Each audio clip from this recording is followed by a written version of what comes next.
اگلا سوال ہے، اگر کوئی عورت جنبی ہو لیکن غسل اتارنے سے پہلے ہی اسے پیریڈ آ جائیں تو کیا اسے پھر بھی غسل اتارنا ہوگا، یا کہ وہ غسل جنابت کو حیض سے پاک ہونے والے غسل تک کے لیے ڈیلے بھی کر سکتی ہے؟ پلیز وضاحت فرمائیں۔ نہیں ڈیلے کر سکتی میرے بھائی، یہ سخت معاملہ ہے۔ دیکھیں، جو حیض کی وجہ سے غسل واجب ہوتا ہے عورت کے اوپر، وہ اللہ تعالیٰ نے اس کو ایک سرکمسٹانسز ایسے دیے ہیں کہ جس میں وہ غسل اتارے گی بھی تو غسل نہیں اترے گا، کیونکہ وہ پیریڈز مسلسل عموماً 7 دن تک، 6 دن تک، بعض کے 5 دن تک چلتے رہتے ہیں، اور اس کے لیے کوئی شریعت نے اسپیسیفائڈ ٹائم بھی نہیں بتایا کہ کتنے دن ہے۔ وہ ہر عورت کی اپنی عادت ہوتی ہے، اس کو عادت کی ٹرم یوز کی جاتی ہے۔ بعض کی 6 دن بھی ہوتی ہے، بعض کی 7 دن، بعض کی 8 دن بھی ہوتی ہے، بعض کی 5 دن بھی ہوتی ہے۔ لیکن غسل جنابت جو ہے، یہ تو غسل بالکل الگ غسل ہے، یہ آپ کو اتارنا ہوگا۔ اگر حیض کی حالت میں جنبی والا معاملہ ہو گیا کسی بھی وجہ سے، ویسے تو حیض کی حالت میں مرد و عورت کا آپس میں ازدواجی تعلق حرام ہے، اگر کسی نے کر لیا تو وہ توبہ کرے گا، بڑا سخت معاملہ ہے، یعنی وہ انٹر کورس حرام ہے۔ وہ تو ابو داؤد ترمذی میں حدیث ہے، جس نے انٹر کورس کیا اس نے محمد صلی اللہ علیہ وآلہ وسلم کی شریعت کا انکار کر دیا۔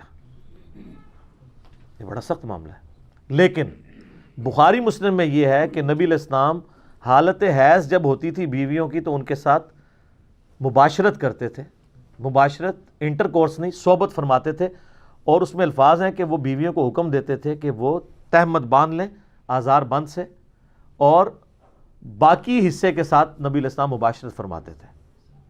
اگر اس میں کوئی عورت اس ایکسٹریم پہ پہنچتی ہے کہ اس پہ غسل فرض ہو جاتا ہے جنبی ہونے کی وجہ سے، تو ایسی عورت پھر غسل جنابت ضرور اتارے گی۔ حیض والا غسل، وہ ظاہر ہے حیض والا غسل واجب ہی اس وقت ہوتا ہے جب وہ پاک ہوتی ہے، اس سے پہلے تو واجب ہی نہیں ہوتا، کرے گی بھی تو کسی کام کا نہیں، ویسے نہ آئے وہ علیحدہ بات ہے۔ لیکن جنبی والا غسل اس پہ اسی وقت واجب ہو گیا، وہ اس نے اتارنا ہے، یہ کریٹیکل ایشو ہے۔ اب وہ یہ کہہ سکتے ہیں کہ جی نماز تو کوئی نہیں پڑھنی، نماز کے علاوہ بھی تو آپ نے جنبی تو نہیں رہنا، اور عموماً آپ دیکھتے ہیں اس طرح کی حالت میں عورتوں کے اوپر جنات کا حملہ بھی ہو جاتا ہے، بعض اوقات وہ کہتے ہیں جی شیاطین کا حملہ ہو گیا ہے، جادو ہو گیا ہے۔ اگر آپ ناپاکی کی حالت میں مسلسل رہیں گے اور پھر کوئی اذکار بھی نہیں کریں گے تو حملہ تو ہوگا۔ آپ تو یعنی بڑی اچھی گراؤنڈ پرووائڈ کر رہے ہیں جنات کو کہ آئیں، اس لیے صبح و شام کے اذکار جو ہیں وہ جنبی نے بھی جنابت کی حالت میں بھی کرنے ہیں اور حیض والی عورت نے بھی کرنے ہیں، سوائے قرآن پاک کی تلاوت کے، کیونکہ مولا علی کا قول ہے جامع ترمذی میں کہ نبی علیہ السلام کو حالت جنابت کے سوا کوئی حالت قرآن پڑھنے سے مانے نہیں ہوتی تھی۔ لیکن یہ جو حیض والا جو معاملہ ہے یہ بھی حکمی نجاست ہی ہے، جس طرح کہ جنبی ہونا حکمی نجاست ہے، یہ حقیقی نجاست نہیں ہے، وہ خون تو ناپاک ہے ہی ہے، لیکن اس کی وجہ سے کوئی عورت پلید نہیں ہوگی کہ وہ بچے کو دودھ نہیں پلا سکتی، ہنڈیاں نہیں پکا سکتی، لوگ کہتے ہیں نا جی یہ نہیں کر سکتی، نہیں۔ بخاری مسلم میں حدیث ہے، اما عائشہ کہتی ہیں کہ نبی علیہ السلام حالت حیض میں اپنی بیویوں کی گود میں سر رکھ کے قرآن پڑھ لیا کرتے تھے، ٹھیک ہے، کس لیول تک۔ پھر مسلم شریف میں حدیث ہے، اما عائشہ کہتی ہیں نبی علیہ السلام نے مسجد میں سے مجھے چٹائی مانگی تو میں نے اس کھڑکی میں سے حجرے کی، تو میں نے کہا کہ میں تو حیض میں ہوں، تو آپ علیہ السلام نے فرمایا کہ حیض تیرے ہاتھوں میں تو نہیں گھسا ہوا، ٹھیک ہے۔ تو وہ باقی معاملات تو لے کے چلنے ہیں، حتیٰ کہ بخاری مسلم میں حدیث ہے، حضرت ابو ہریرہ کہتے ہیں کہ رضی اللہ تعالیٰ عنہ، ایک دن میں گھر سے نکلا تو نبی علیہ السلام مجھے راستے میں مل گئے، تو آپ مجھ سے گفتگو کرنا شروع ہوئے تو میں چپ کر کے پیچھے کھسکتا نکل گیا، غسل کر کے واپس آیا، آپ نے فرمایا ابو ہریرہ کدھر گئے تھے؟ کہا یا رسول اللہ میں ناپاک تھا تو میں غسل کرنے گیا تھا، جنبی تھا۔ آپ فرمایا مومن تو کبھی ناپاک نہیں ہوتا، یعنی یہ غسل جنابت حکمی نجاست ہے، حقیقی نجاست نہیں ہے، لیکن اس کو بھی اتارنا ضروری ہے، لیکن اتنا ڈیلے نہ کیا جائے کہ اگلی نماز کا وقت آ جائے عام حالت میں۔ وہ تو اما عائشہ کی ترمذی میں حدیث ہے نا بڑی زبردست، ایک شخص نے آ کے پوچھا کہ اے اماں بتائیے کہ نبی علیہ السلام وتر کی نماز عشاء کے ساتھ ہی پڑھ لیتے تھے یا آخر وقت میں پڑھتے تھے؟ ان کا بیٹا کبھی ساتھ ہی پڑھ لیتے تھے اور کبھی آخر وقت میں پڑھتے تھے۔ اس نے کہا اللہ اکبر، الحمدللہ، تمام تعریفیں اس اللہ کے لیے جس نے دین میں اتنی وسعت رکھی ہے۔ پھر اس نے کہا کہ اماں یہ بتائیے کہ نبی علیہ السلام تہجد کی یا رات کی نماز بلند آواز میں پڑھتے تھے یا آہستہ آواز میں؟ ان کا بیٹا کبھی بلند آواز میں پڑھتے تھے کبھی آہستہ آواز میں۔ انہوں نے پھر نعرہ بلند کیا کہ اس اللہ کے لیے تمام تعریفیں جس نے دین میں اتنی آسانی رکھی ہے۔ پھر اس نے کہا کہ نبی علیہ السلام جو حالت جنابت کا غسل ہے وہ رات کو فوراً ہی اتار لیتے تھے یا فجر سے پہلے آخری پہر میں اتارتے تھے، ان کا کبھی فوراً اتار لیتے تھے اور کبھی آپ ڈیلے کر کے فجر کے وقت بھی اتار لیتے، کیونکہ اصل مقصد تو نماز پڑھنا ہے نا، اگلی نماز تک گیپ نہ آئے۔ تو اس نے کہا اللہ اکبر، تمام تعریفیں اس اللہ کے لیے جس نے دین میں اتنی آسانی رکھی ہے۔ ایک نسائی میں روایت ہے جس کی صحت میں اختلاف ہے، اور میری رائے بھی ان لوگوں کے ساتھ ہے جو اسے ضعیف سمجھتے ہیں، کہ جی جس گھر میں کتا تصویر اور جنبی ہو وہاں رحمت کے فرشتے نہیں آتے۔ یہ روایت جنبی والے الفاظ جو ہے نا، یہ بخاری مسلم میں نہیں ہے، نسائی میں ہے۔ بخاری مسلم میں صرف کتے اور تصویر کا ذکر ہے، اور وہ بھی کتا وہ جو حفاظت اور شکار کے علاوہ پالا جائے، اور تصویر وہ جو عبادت کے لیے ہو، عام تصویر کے لیے حکم نہیں ہے۔ جنبی والے الفاظ بخاری مسلم میں نہیں ہے، لہٰذا شیخ البانی کا جو موقف ہے نا کہ یہ روایت ضعیف ہے نسائی کی، تو میرا موقف اس کے ساتھ ہے۔ یہ اتنے سارے مسائل میں ساتھ جو میرے دماغ میں آ رہے ہیں، چونکہ میں فی البدی بات کرنی ہوتی ہے کہ اس چیزیں جڑی ہوئی ہیں تاکہ لوگ لرن کریں۔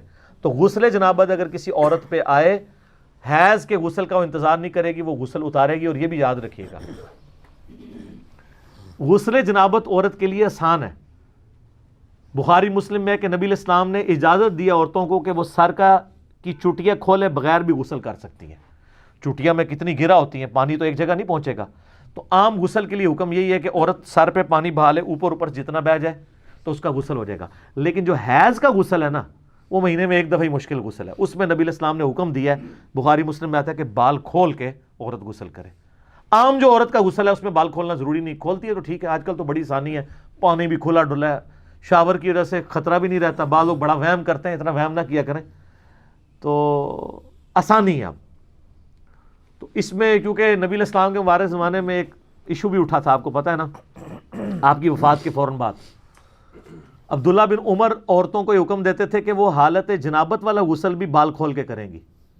اما عائشہ تک یہ بات پہنچی تو مسلم شریف میں آتا ہے، اما عائشہ ناراض ہوئی، انہوں نے کہا یہ عبداللہ بن عمر عورتوں کو چوٹیاں منڈوا دینے کا حکم کیوں نہیں دیتا؟ نبی علیہ السلام نے ہمیں کبھی اس چیز کا حکم نہیں دیا کہ ہم عام غسل کے لیے بھی چوٹیاں کھولیں، اتنا تردد کریں، پھر بعد میں بال خشک کرنا ایک تردد ہے نا۔ آج کل تو آپ کے پاس خشک کرنے والے ڈرائرز موجود ہیں، پہلے کیا تھا؟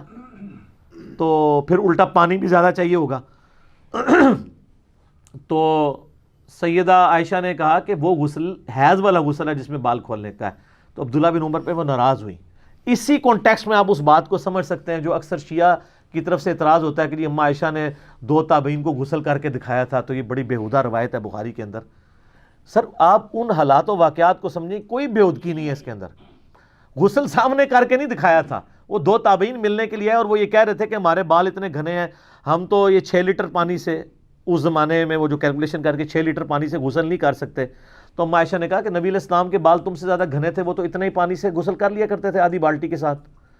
تو ان کو یقین نہیں آ رہا، تو اما عائشہ پھر ان کے سامنے آدھی بالٹی لے کے باتھ روم میں گئیں، اور وہ کہتے ہیں جی ایک موٹا پردہ تھا، اس زمانے میں اٹیچ باتھ پردے کے ساتھ ہی ہوتے تھے، آج بھی رائبنڈ اجتماع میں آپ چلے جائیں تو اسی طرح ہوتے ہیں، کوئی بندہ نظر آ رہا ہوتا ہے اندر سے، خام خواہ اس کو میں نے تماشا بنایا ہوا ہے۔ اور اس پہ کورٹ میں کیسز چلتے ہیں باقاعدہ، ہائی کورٹ اسلام آباد ہائی کورٹ میں میں نے خود یہ کیسز، یعنی مجھے اس لیے پتا ہے کہ یہ کتنے اس کے اوپر فتوے اور 295 سی لگانے کی کوشش کرتے ہیں۔ وہ شیعہ نے کئی روایت بیان کر دی تھی، سنیوں نے مقدمہ کر دیا، انہوں نے حضرت عائشہ کی توہین کر دی ہے۔ تو وہ پھر وہ شیعہ کا جو وکیل تھا وہ بخاری شریف لے کے گیا کہ یہ روایت بیان کر کے انہوں نے حضرت عائشہ کی توہین نہیں کی، انہوں نے کہا کہ بخاری میں توہین ہوئی ہے، تمہاری بخاری نے توہین کی ہے۔ تو ہمارے نزدیک تو وہ بھی توہین نہیں ہے، آپ اس کانٹیکسٹ کو سمجھیں دین۔ آپ مجھے یہ بتائیے، آپ کا بچہ مسجد میں پیشاب کرے گا؟ 5-6 سال کا بچہ روک لے گا؟ نہیں کرے گا۔ لیکن بخاری مسلم اٹھا کے دیکھیں کہ صحابی نے مسجد میں پیشاب کر دیا، صحابہ مارنے کے لیے اٹھے، آپ فرمایا رک جاؤ، پیشاب تو اس نے کر دیا تھا، تسلی سے کرتا تو رہے۔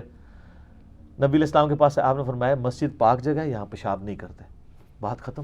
اور وہ اتنا خوش ہوا، وہ بدو تھا، پینڈو نیو مسلم تھا، وہ کہنے لگا کہ آپ کے اخلاق کتنے اعلیٰ درجے کے ہیں، اور وہ صحابہ کرام سے گلا کر رہا تھا، تم مجھے مارنے آ رہے تھے اور نبی علیہ السلام نے مجھے بچایا۔ اگر وہ مارتے ہو سکتا ہے اسلام ہی چھوڑ جاتا۔ پینڈوؤں کا کو پتہ ہے کس ٹائم دماغ، قرآن پاک میں بھی آتا ہے نا کہ جو عرابی جو ہیں یہ بڑے سخت ہیں دین کی مخالفت میں، پینڈو لوگ۔ تو نبی علیہ السلام نے یہ سمجھا دیا، پھر آپ نے فرمایا ایک پانی کا ڈول لاؤ، وہاں پہ بہایا، دیٹس آل، ختم معاملہ۔ اب ہم کہ یار یہ کیسے ہو سکتا ہے، سب نیا نیا دین آ رہا تھا، لوگوں کو نہیں پتا تھا، لوگ لرن کر رہے تھے، اب تو دین ایوالو ہو چکا ہے نا۔ تو سیدہ عائشہ کو بھی اسی کانٹیکسٹ میں دیکھیں کہ انہوں نے لوگوں کو وہم نکالنے کے لیے ایسا کیا ہے، گئیں ان کے سامنے غسل نہیں کیا، غسل کر کے واپس آئیں اور وہم نکالا کہ دیکھو کوئی ٹوٹی نہیں اندر لگی ہوئی, ٹوٹیاں کہاں ہوتی تھی, اسی بالٹی سے میں نہا کے آئی ہوں, اب تو یقین کرو کہ اتنے پانی سے غسل ہو جاتا ہے. یہ اما عائشہ نہ بھی کرتی تو ٹھیک ہوتا, ضرورت نہیں تھی یہ کرنے کی, لیکن وہ کیا ہے, اس کو اب بگاڑنے کی بھی ضرورت نہیں ہے. آپ یہ اختلاف کر سکتے ہیں کہ ایسا نہ کرتی تو بہتر تھا, بالکل ہم بھی کہتے ہیں کہ اتنا زیادہ وہم نکالنے کی ضرورت کوئی نہیں تھی, لیکن آپ اس دور میں اگر چلے جائیں کہ جہاں عبداللہ بن عمر جیسے لوگ کہہ رہے ہیں کہ عورت بال کھولے اور پھر آئلی زندگی نبی علیہ السلام کی ٹرانسفر کون کرے گی, سیدہ عائشہ ہی کریں گی نا. یہ اس امت کی امام ہے, اس امت پہ اما عائشہ کا احسان ہے کہ انہوں نے نبی علیہ السلام کی گھر کی زندگی روایت کی ہے. آپ حیران ہوں گے کہ اہل بیت کی شان میں بھی جتنی حدیثیں ہیں وہ اما عائشہ روایت کر رہی ہیں, چاہے پانچ تن پاک والی حدیث ہو وہ بھی اما عائشہ روایت کر رہی ہیں مسلم شریف میں, حدیث قصہ, ٹھیک ہے. تو سیدہ عائشہ نے ہر وہ بات جو نبی علیہ السلام کے گھر سے تعلق رکھتی تھی, حضرت ختیجہ سے جیلس ہوتی تھی اما عائشہ, لیکن ان کی شان میں ساری حدیثیں بھی انہوں نے بیان کی ہیں, ٹھیک ہے. منصف مزاج تھی نا, اور وہ یہ مانتی تھی کہ بھئی ختیجہ جیسا کوئی نہیں ہے, پھر میرے وہ رکت اجازت نہیں دے گی میں وہ حدیثیں بیان کروں, میں اسی پہ کنکلوڈ کرتا ہوں.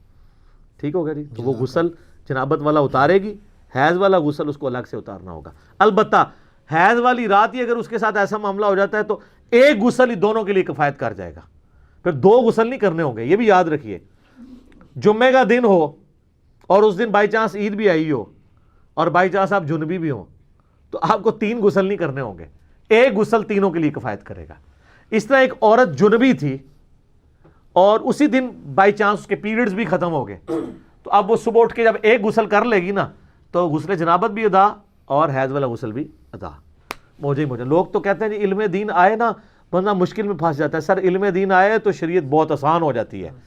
وہ اس لیے کہ سب کانٹیننٹ میں جو شریعت آپ کو بتائی گئی ہے وہ اتنی اوکھی کر کے بتائی گئی ہے کہ آپ سوچ بھی نہیں سکتے, یہ چیزیں ہے ہی نہیں تھی. ہم نے یقین کرے اسلامی بہنوں کو یہ بات بتائی ہے نا کہ آپ بچوں کی دیکھ بھال کرتی ہو, آپ تردد میں پڑھتی ہو, آپ نمازیں روزانہ جمع کرو, تو لوگوں نے نمازیں شروع کر دی ہیں کہ یار 3 ٹائم ہی وضو کرنا ہے نا, فجر کا کیا, زور اثر کٹھی پڑی, مغرب عشاء جس ٹائم ملے پڑھ لے. پہلے تو بیچاروں کو ٹینشن ہوتی تھی یار نماز قضا ہو جائے گی, او جناب وہ زور کا وقت نکل رہا ہے. انہوں نے بتایا زور کا وقت 12 بجے سے لے کے مغرب تک موجود ہے, جس ٹائم مرضی ٹائم ملے پیچ ملے میں پڑھ لوں, اور مغرب عشاء کا ٹائم غروب آفتاب سے فجر کا وقت شروع ہونے سے پہلے کسی بھی وقت پڑھ سکتی ہوں. بلکہ وہ تو 3 نمازیں بھی کٹھی, ملکین تو نہیں پڑھ سکتی وہ, لیکن 3 نمازیں کٹھی ہو سکتی ہیں. آپ فجر کا وقت داخل ہونے سے آدھا گھنٹہ پہلے اٹھیں اور اس وقت آپ مغرب اور عشاء پڑھ لیں, اور فجر کا وقت داخل ہوتے ہی فجر پڑھ لیں, 3 نمازیں ایک وضو سے. سر دیکھو ساڑھے اسٹوڈنٹ بزرگوں نے بھی چھوڑ گئے تھے, بزرگ عشاء دے وضو نال فجر پڑھتے سن, ساڑھے اسٹوڈنٹ مغرب دے وضو نال فجر پڑھتے تھے. ہاں مغرب عشاء اور فجر پڑھ سکتی ہیں کیونکہ عورت پہ جماعت بھی کوئی نہیں ہے نا, ٹھیک ہے. اور ملکین کا میں نے ذکر کیا, ملکین یہ ہے جو اس اکیڈمی سے نکلی ہے, وہ یہ ہے کہ آپ مغرب سے آدھا گھنٹہ پہلے زور اثر کو جمع کریں, اور پھر جب آدھے گھنٹے بعد مغرب آئے مغرب عشاء, یعنی ایک وضو سے 4 نمازیں. تو آڈے بزرگ ایک وضو نال 2 نمازاں پڑھتے سن, عشاء اور فجر. ساڑھے جڑے لوگ نے اسٹوڈنٹ وہ ایک وضو نال 4 نمازاں پڑھتے ہیں, جمع کر سکتے ہیں. اور مسافر کے لیے تو ویسی کوئی قدغہ نہیں ہے, مقیم بھی کر سکتا ہے. مسلم شریف میں 10 احادیث ہیں 1629 سے آن ورڈ, میرا کلپ بھی ہے, نمازوں کو جمع کرنا حرام, سوالیہ نشان, وہ آپ دیکھ لیں تو آپ کو پتہ چل جائے گا. کتنے مسائل پتہ چل گئے, ٹھیک ہے جی. جھومیں جناب, علم دین حاصل کریں اور موجوں کی زندگی گزاریں. ٹھیک ہو گیا.